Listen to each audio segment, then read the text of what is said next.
Alhamdulillahilladzi hadana lihadza wa ma kunna linahtadiya laula an hadanallah. Laqad ja'at rusulu rabbina bil haqq wa nudu an tilkumul jannatu uristumuha bima kuntum ta'malun. Ashhadu an la ilaha illallah wahdahu la syarika lah wa ashhadu anna Muhammadan abduhu wa rasuluh. Allahumma salli ala Muhammad wa ala ali Muhammad. A'udzu billahi minasy syaithanir rajim. Inna Ibrahim kana ummatan qanitan lillahi hanifa wa lam yaku minal musyrikin syakiran li an'umih ijtabahu wa hadahu ila siratim mustaqim. Wa atainahu fid dunya hasanah wa innahu fil akhirati laminas salihin. Amma ba'du ayyuhan nas ittaqullaha mastata'tum wasma'u wa ati'u la'allakum turhamun. Kama qala Allah Ta'ala fi kitabihil aziz. Ya ayyuhalladzina amanu taqullaha haqqa tuqatih wa la tamutunna illa wa antum muslimun. Sidang Jumat yang berbahagia, pertama-tama marilah kita semuanya selalu bersyukur kepada Allah Subhanahu wa taala. Bersyukur karena Allah masih memberi kesehatan kepada kita, masih memberi kemampuan kepada kita untuk beribadah kepadanya dan menjalankan salah satu perintahnya dari banyak perintah-perintahnya kepada kita orang-orang yang mengaku beriman, yakni menunaikan sholat Jum'ah walaupun di hari Jum'ah yang bertepatan dengan hari raya, baik hari raya Idul Fitri maupun hari raya Idul Adha. Ada hadis dari Rasulullah SAW yang memberi keringanan untuk tidak ikut melaksanakan sholat Jumat, tidak ikut menunaikan sholat Jumat, tetapi bagi pengurus atau takmir, bagi orang yang menjadi imam rawatib, dia tetap harus menjalankan sholat Jumat. Orang yang tidak menjalankan sholat Jumat ada dua pilihan. Boleh melaksanakan sholat zuhur sesudah sholat Jumat ini selesai, atau melaksanakan sholat 2 rakaat sebagai badal, sebagai pengganti dari sholat Jumat. Itu pendapat ulama. Ayuhal muslimun, para muslimin rahimakumullah. Di hari yang berbahagia ini, selain kita selalu bersyukur kepadanya, dan yang kedua, mari kita semuanya yang berbicara maupun yang mendengarkan berusaha untuk tetap menjadi orang-orang yang bertakwa kepada Allah. Bertakwa kepada Allah sebagaimana sering diulang-ulang di mimbar ini. Namanya takwa, yang namanya bertakwa kepada Allah adalah menjalankan perintah Allah sekuat-kuat kita, semampu kita, dan meninggalkan larangan Allah tanpa kecuali. Untuk bisa menjadi orang yang bertakwa, maka petunjuk bagi orang yang bertakwa, hudan lil muttaqin, petunjuk bagi orang yang bertakwa adalah Al-Quran.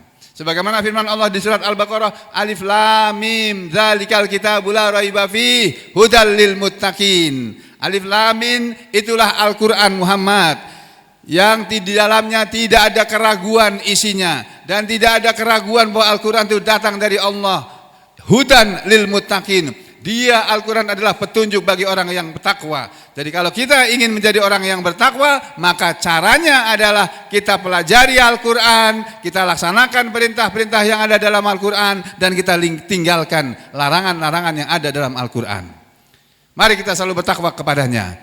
Lalu saudara sekalian, di hari yang berbahagia ini kita disampaikan lagi cerita tentang Nabi Ibrahim yang mendapat julukan atau gelar sebagai Khalilullah, kekasih Allah. Itulah Nabi Ibrahim. Kalau Nabi Musa mendapat gelar kalimullah, yakni orang yang pernah berbicara langsung dengan Allah, mendengar suara Allah berbicara padahal Nabi Musa masih di dunia. Satu-satunya manusia yang pernah mendengar suara Allah hanya Nabi Musa saja. Makanya Nabi Musa diberi gelar kalimullah, orang yang diajak bicara oleh Allah. Sedangkan Nabi Ibrahim punya keistimewaan tersendiri, beliau adalah Khalilullah, kekasih Allah. Kenapa beliau disebut sebagai kekasih Allah? Karena semua yang Allah perintahkan dilaksanakan oleh Nabi Ibrahim. Semua yang Allah larang ditinggalkan oleh Nabi Ibrahim. Saudara sekalian, ada beberapa hal yang harus kita ingat supaya kita bisa meniru Nabi Ibrahim. Kalau menjadi seperti Nabi Ibrahim, saya kira itu tidak gampang atau tidak mungkin. Ya, Nabi Ibrahim dikatakan oleh Allah dalam ayat ini tadi, Inna Ibrahim, sesungguhnya Nabi Ibrahim alaihi salam itu kata Allah, karena dia adalah ummatan qanitan, umat yang taat. Orangnya cuma satu, namanya Ibrahim alaihi salam. Tapi oleh Allah dalam Al-Quran disebut sebagai dengan kata-kata ummatan. Padahal yang namanya umat dalam bahasa Arab itu artinya sekumpulan orang yang baik-baik. Beda dengan kaum yang dalam bahasa Indonesia biasa dibaca kaum. Kaum itu adalah sekumpulan orang tapi yang tidak baik. Makanya kita jangan suka mengatakan kaum muslimin, itu enggak baik. Yang bagus adalah muslimin, gitu saja, para muslimin. Ya. Jadi saudara, Nabi Ibrahim alaihissalam disebut oleh Allah sebagai ummatan qanitan, umat yang taat. Tapi kata-kata ummatan dalam ayat ini diterangkan oleh para ulama ahli tafsir yang namanya al-ummah atau ummah itu artinya satu, imam. Nabi Ibrahim adalah seorang imam. Imam itu apa? Ikutan, panutan, teladan. Manusia yang bisa kita jadikan sebagai teladan di antaranya selain Rasulullah Muhammad SAW adalah Nabi Ibrahim alaihissalam. Beliau seorang imam yang artinya orang yang boleh menjadi panutan. Yang kedua, makna umat sini adalah muallim, orang yang mengajarkan, muallim atau guru. Itu makna yang kedua. Guru yang mengajarkan kebaikan, bukan guru yang mengajarkan kejahatan atau kejelekan. Makna yang ketiga bahwa ummah adalah alladzi yu'allimuna an-nasa dinahum, orang yang mengajar manusia agama mereka. Jadi kita bisa menjadi seperti Nabi Ibrahim, jadi umat yang qanitan. Apa itu qanitan? Qanitan artinya taat. Kalau kita menjadi orang yang taat, patuh dan taat kepada Allah, kemudian kita menjadi orang yang taat kepada Allah dan Rasulnya, kita sudah menjadi orang yang seperti Nabi Ibrahim. Yang pertama, umat.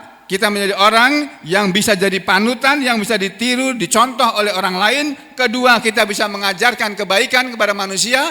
Untuk bisa mengajarkan kebaikan, tidak ada cara lain kecuali kita harus belajar agama. Karena sumber dari kebaikan itu hanya ada dalam agama yang namanya Al-Islam. Selain Al-Islam, tidak ada kebaikannya di sana. Ya. Yang ketiga, supaya kita bisa menjadi seperti Nabi Ibrahim, kita berusaha menjadi orang yang mau mengajari manusia agama mereka, mengajarkan agama kepada manusia. Dan yang terakhir, kita berusaha menjadi orang seperti Nabi Ibrahim, yakni memberi petunjuk kepada manusia kepada hal-hal yang baik. Selain menjadi umat, Nabi Ibrahim adalah orang yang disebut oleh Allah qanitan, yang taat. Kemudian hanifan, Nabi Ibrahim adalah orang yang hanif. Apa itu hanif? Apa itu al-hanif? Hanif adalah orang yang menyimpang dari kemusyrikan kepada tauhid. Mailun anil syirki ila tauhid. Orang yang berpaling meninggalkan kesyirikan menuju pada tauhid. Itulah orang yang hanif. Nabi Ibrahim itu orang yang seperti itu. Yang kalau saudara sekalian, kita meniru apa yang dicontohkan oleh Allah, disebutkan oleh Allah bahwa Ibrahim adalah orang yang begini. Ya, dia adalah umat yang qanitan, orang yang patuh taat kepada Allah dan Rasulnya. Kemudian syakiran li an'umih. Nabi Ibrahim adalah orang yang selalu bersyukur kepada nikmat Allah. Jadi kalau kita kepingin jadi orang seperti Nabi Ibrahim, ya menjadi orang yang soleh seperti Nabi Ibrahim, kita berusaha menjadi orang yang selalu mensyukuri nikmat Allah. Makanya di awal khutbah tadi khatib mengajak, mari kita selalu bersyukur kepada Allah. Sekecil apapun nikmat yang sampai kepada kita, kita syukuri. Apalagi kalau nikmat itu besar. Itu yang kedua. Yang ketiga, Nabi Ibrahim disebut oleh Allah ijtabahu. Allah telah memilih dia, memilih Ibrahim. Ya, Nabi Ibrahim adalah orang pilihan Allah. Tidak ada manusia yang kita dapati manusia kedua seperti Nabi Ibrahim. Tidak ada. Satu-satunya manusia yang seperti Nabi Ibrahim, ya hanya Nabi Ibrahim saja. Ya, kemudian yang keempat, Nabi Ibrahim disebut oleh Allah wahadahu ila siratim mustaqim, dan Allah telah menunjuki Nabi Ibrahim ke jalan yang lurus. Lalu kata Allah, wa atainahu fid dunya hasanah, dan kami Allah telah memberi kepada Ibrahim di dunia ini kebaikan. Jadi saudara, kalau kita kepingin di dunia ini selalu mendapatkan kebaikan, kalau dapat anak yang baik, dapat istri atau suami, istri yang baik, suami yang baik, kalau dapat harta yang baik, dapat nafkah yang baik, yang halal, dapat makanan yang baik, yang halal. Kalau kita kepingin mendapatkan selalu sesuatu yang baik, maka kita harus meniru seperti Nabi Ibrahim. Pegang kuat ajaran tauhid, ya, ketaatan kepada Allah dan Rasulnya, kemudian kita mengajari manusia agama, kemudian kita mengamalkan ajaran agama itu sendiri, nanti Allah yang akan memberi kepada kita kebahagiaan, kebaikan di dunia ini. Lalu yang terakhir, wa innahu fil akhirati laminas sholihin, dan sesungguhnya Nabi Ibrahim alaihissalam di akhirat nanti dikatakan oleh Allah termasuk orang-orang yang soleh. Jadi Nabi Ibrahim masih hidup di dunia, sudah dikatakan oleh Allah bahwa engkau Ibrahim termasuk orang yang soleh. Dan itu diakui kesolehan Nabi Ibrahim sampai di akhirat nanti. Oleh sebab itu saudara sekalian, mari kita didik diri kita masing-masing, keluarga kita, istri kita, anak-anak kita, saudara-saudara kita, keturunan kita, tetangga kita, ya saudara yang dekat maupun yang jauh, kita ajak mereka untuk mengenal al-Islam ini dengan baik dan benar. Karena sekarang ini banyak orang yang tidak paham Islam, sekalipun dia seorang ulama yang terkenal di Indonesia dengan sederet titel, ternyata tidak paham juga tentang Islam. Aku qauli hadza, astaghfirullah li wa lakum.